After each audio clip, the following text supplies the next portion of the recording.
জানেন কিনা lieutenant colonel এ.জে. Tofail Ahmed তিনি পোস্টমর্টম রিপোর্ট করেছেন। আমি ইতিমধ্যে আপনার এখানে পাঠিয়ে দিয়েছি পোস্টমর্টম রিপোর্টটা। এটা কি ক্যামাফ্ল্যাশ? এটা কি তৈরি করা হয়েছে? আমি পোস্টমর্টম রিপোর্ট কিন্তু মাননীয় মন্ত্রী কিন্তু বলেছেন যদি দলিল দিতে পারেন তাহলে কিন্তু জাতির কাছে তারা ক্ষমা চাইবেন বলেছেন। মানেই হচ্ছে পোস্টমর্টম রিপোর্ট। আমিও বললাম যদি উনি প্রমাণ করতে পারেন শহীদ জিয়া রহমানের লাশ ওখানে নেই, তাহলে আমাকে কি করতে হবে সেটা বলেন। আমি তো মন্ত্রীরা পদত্যাগ করতে পারবো না, কি করতে হবে সেটা বলেন। আমিও চ্যালেঞ্জ ছুড়ে বললাম ওখানে লাশ রয়েছে। আমি নিজে ঢাকা বিশ্ববিদ্যালয়ের ছাত্র ছিলাম, আমি নিজে লাশ দেখেছি। ঢাকা বিশ্ববিদ্যালয় থেকে বেরিয়ে শাহবাগের সামনে আমি দাঁড়িয়েছিলাম, সেখান থেকে লাইনে আস্তে আস্তে পুরাতন সেই সংসদ ভবনে গিয়ে সেখানে আমরা লাশ দেখেছি। আমি লাশ দেখেছি, কে বলবে? আর পোস্টমর্টম রিপোর্ট যে লেফটেন্যান্ট কর্নেল দিয়েছে তোফায়েল আহমেদ, এটাকে আজকে আপনি অস্বীকার করলেই তো হবে না। অস্বীকার নতুন করে নতুন ইতিহাস বানানো যায় না। ইতিহাস যেটা হয়েছে যেটা ঘটেছে সেটাই ইতিহাস, নতুন করে ইতিহাস তৈরি করা যায় না। যদি তারা এটাই ভাবতেন 1996 সালে যখন 1996 সপ্তম জাতীয় সংসদ তখন কেন এই প্রশ্ন তারা আনেননি?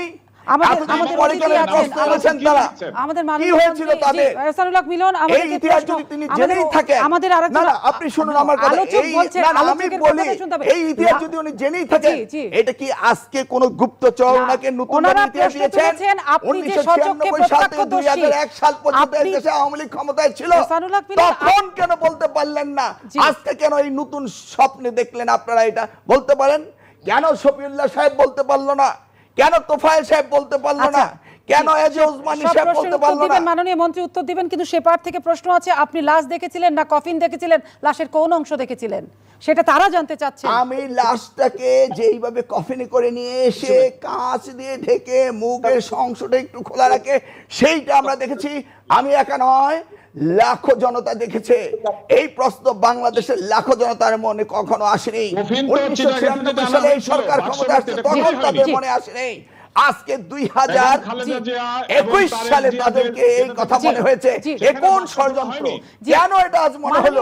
মাননীয় মন্ত্রী নিশ্চয়ই আপনি আমার কথা শুনতে পাচ্ছেন। আমিও চ্যালেঞ্জ দিলাম যদি তিনি প্রমাণ করতে পারেন তাহলে আমাদের কি আমাকে কি করতে হবে সেই চ্যালেঞ্জ আমি আজকে এহসানুল্লাহ মিলন না, এটা দলগত একটা বিএনপির কথা বলছে। আপনি ব্যক্তি এহসানুল্লাহ মিলন কেন দায় নেবেন? এটা তো বিএনপির কথা। উনি ব্যক্তিগতভাবে দায় নিয়েছেন, তাহলে উনি একজন মুক্তিযোদ্ধা ছিলেন, উনি আওয়ামী লীগের একজন সিনিয়র নেতা ছিলেন, 1996 সালে তিনি নেতা ছিলেন। এতদিন কেন বলেননি? হঠাৎ করে কোন ষড়যন্ত্রে কোন সুড়ঙ্গ পথ দিয়ে আসা এই অসৎ বাক্য আমরা শুনতে পাচ্ছি?